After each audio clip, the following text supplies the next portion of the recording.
तो यहाँ पर है स्पेसिफिक रेसिस्टेंस, या फिर हम कह सकते हैं क्या, रेसिस्टिविटी। ये मटेरियल की प्रॉपर्टी होती है एक तरह से। मतलब हर मटेरियल की जो रेसिस्टिविटी होती है अलग होती है। ना वो उसके लेंथ पर डिपेंड करती है, ना उसके क्रॉस सेक्शनल एरिया पर डिपेंड करती है, डायमेंशन पर डिपेंड नहीं करती है ना। तो जैसे मैं बोलूं कि मेरे पास 2 मीटर की कॉपर वायर है और 1 मीटर की भी कॉपर वायर है, तो दोनों की रेसिस्टिविटी एक ही होगी कि अलग अलग होगी? तो रेसिस्टिविटी कैसी रहेगी? एक ही रहेगी, क्योंकि वो डायमेंशन पर डिपेंड नहीं करती है। किस पर डिपेंड करती है? मटेरियल पर। तो एक क्वेश्चन आ जाता है कि यहाँ पर रेसिस्टिविटी डिपेंड्स ऑन, अब ऑप्शन में दे दिया लेंथ, क्रॉस सेक्शनल एरिया, और एक ऑप्शन दे दिया क्या, मटेरियल। तो किस पर आप करोगे? मटेरियल पर। ठीक है, तो ये होता क्या है? तो थोड़ा सा पहले हम इसको डिफाइन करते हैं, रेसिस्टेंस को। The resistance of conductor is directly proportional to its length and inversely proportional to its cross sectional area. अभी हम रेसिस्टेंस पढ़े, तो रेसिस्टेंस में पढ़े कि लेंथ इंक्रीज करने पर रेसिस्टेंस इंक्रीज होता है, क्रॉस सेक्शनल एरिया इंक्रीज करने पर रेसिस्टेंस डिक्रीज होता है। तो हम कह सकते हैं कि resistance is directly proportional to the length of conductor and inversely proportional to the cross sectional area of the conductor। यही फार्मूले की यहाँ वर्डिंग लिखी हुई। ठीक है, तो फार्मूला देख लो। अब ये प्रोपोर्शनलिटी का साइन हटाएंगे तो इक्वल आएगा, साथ में क्या आ गया? रो आ गया। तो ये rho equal to R, R equal to rho L upon A आ गया। अब ये जो रो आया इसी को हम क्या बोलते हैं? Where rho is the constant and known as resistivity और स्पेसिफिक रेसिस्टेंस, दो नाम। ठीक है, तो यहाँ अभी ये डेफिनेशन नहीं हुई, एग्जाम में आएगा what do you mean by specific resistance, तो डेफिनेशन नहीं है। अब डेफिनेशन नीचे लिखेंगे। ठीक है, अब डेफिनेशन लिखने का तरीका क्या है? ये जो हमारे पास फार्मूला है, इस फार्मूले को इस तरह से बना लिया, रो इक्वल टू क्या हो जाएगा? R A upon L. ये समझ में आ गया ये फार्मूला? अब मैं बोलूं फार्मूला देख के, यदि लेंथ इंक्रीज करेंगे तो रो पर क्या फर्क पड़ेगा? लेकिन आपने यहाँ रो को क्या लिखा है, तो कैसे डिक्रीज इंक्रीज होगा? आप इस फार्मूले को देख के नहीं बताएंगे, क्योंकि ये कांस्टेंट है। एक मटेरियल के लिए क्या होता है? कांस्टेंट, डायमेंशन पर डिपेंड नहीं करता। अब मैं फिर से पूछूं कि यहाँ पर यदि आपने क्रॉस सेक्शनल एरिया इंक्रीज कर दिया तो यहाँ पर स्पेसिफिक रेसिस्टेंस क्या होगा? कोई फर्क नहीं पड़ेगा, कांस्टेंट रहेगा। ये रेसिस्टेंस पर डिपेंड करता है, मानी रेसिस्टेंस के लिए है, पर इनके लिए रो तो कांस्टेंट ही है। समझ में आ गया? तो हर मटेरियल के लिए वो रो जो है फिक्स है। अब मुझे इसको डिफाइन करना है, तो कैसे डिफाइन करेंगे? ए को मैं ऐसा लिख देता हूँ, रो इक्वल टू लिख दिया आर, इंटू लिख दिया क्या, 1 मीटर स्क्वायर, और इसको लिख दूं क्या, 1 मीटर, है ना। मतलब ये लेंथ को मैंने क्या कर दिया, 1, और क्रॉस सेक्शनल एरिया क्या कर दिया, 1। तो ये जो रो इक्वल टू है, ये रो इक्वल टू क्या हो गया, आर हो जाएगा। इसकी वैल्यू हो गई, बस डेफिनीशन खत्म हो गई।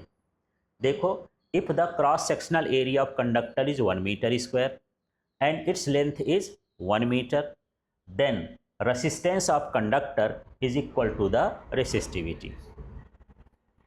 ठीक है, यहां से बोल सकते हो नीचे से, if the length of conductor is 1 meter, its cross sectional area is 1 meter square, then the resistance of conductor is equal to the resistivity of conductor। है ना। तो फार्मूला इधर से करना है, इसी से आपको ये डिफाइन कर देना है। क्लियर हो गया? तो इस तरह से अब मुझे इसकी डेफिनीशन वो चाहिए, एसआई यूनिट, है ना, अक्सर आता है। तो इसी फार्मूले में एसआई यूनिट है, रखते हैं। जैसे रेसिस्टेंस की एसआई यूनिट क्या होती है, ओम। ठीक है, एरिया की क्या होती है, मीटर स्क्वायर, लेंथ की क्या होती है, मीटर। ये कैंसिल हो गया, क्या आ गया, ओम मीटर। तो रेसिस्टिविटी की एसआई यूनिट क्या हो गई, ओम मीटर। ठीक है, अब यहां देखते हैं, तो resistivity is constant at constant temperature. यदि टेम्परेचर कांस्टेंट है तो किसी मटेरियल के लिए रेसिस्टिविटी कांस्टेंट होती है, दोबारा बोल रहा हूँ, ये मटेरियल के डायमेंशन पर, लेंथ पर और क्रॉस सेक्शनल एरिया पर डिपेंड नहीं करती है। ये दो फैक्टर है जिन पर डिपेंड करती है, एक फैक्टर है टेम्परेचर का और दूसरा फैक्टर है मटेरियल पर। इसके अलावा ये रेसिस्टिविटी किसी पर डिपेंड नहीं करती है। तो चलिए यहाँ पर देखते हैं, ये है फैक्टर्स अफेक्टिंग रेसिस्टिविटी। पहला हो गया मटेरियल ऑफ कंडक्टर, है ना। तो यहाँ पर यदि कंडक्टर चेंज हुआ तो फिर रेसिस्टिविटी चेंज होगी। कंडक्टर चाहे जैसा हो, मोटा हो, पतला हो, दुबला हो, चपटा हो, उसके फिजिकल माने स्टेट पर कोई लेना देना नहीं, ठीक है। तो resistivity depends on the material, ये लाइन को आपको ध्यान रखना, material of conductor it is a characteristics property of material. ये मटेरियल का गुण ही होता है कि उसके अंदर रेसिस्टिविटी होगी ही। जैसे शक्कर है तो उसमें मिठास होगी, उसकी कैरेक्टरिस्टिक प्रॉपर्टी है। नीम है तो कड़वा होगा ही, है ना। इसी तरह से मटेरियल है तो उसकी कुछ ना कुछ रेसिस्टिविटी होगी ही, और वो फिक्स होगी, चेंज नहीं होगी, ठीक है। अब ये टेम्परेचर पर डिपेंड करता है। तो जैसे यहाँ पर देख रहे थे कि रेसिस्टेंस टेम्परेचर इंक्रीज करने पर इंक्रीज होता है, तो सेम यहाँ भी है। यदि आप किसी कंडक्टर का वो टेम्परेचर इंक्रीज करते हैं तो रेसिस्टिविटी भी क्या होगी, इंक्रीज होगी। तो यही है, resistivity increases on increasing temperature of conductor because at high temperature collision between the electrons and positive ions increases, due to which relaxation time decreases and resistivity increases। कभी कभी रीजन पूछ देता है, why on increasing temperature resistivity increases।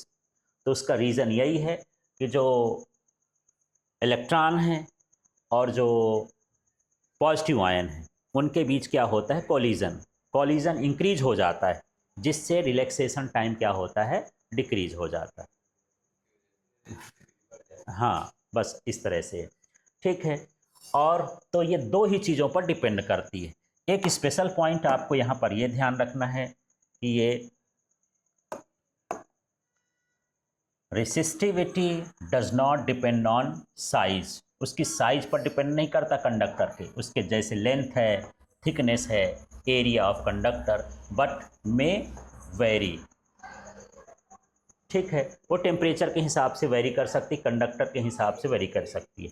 Resistivity and resistance decreases on increasing the temperature of electrolyte. Electrolyte से अभी कोई लेना देना नहीं, बस वो बस समझ, ठीक है।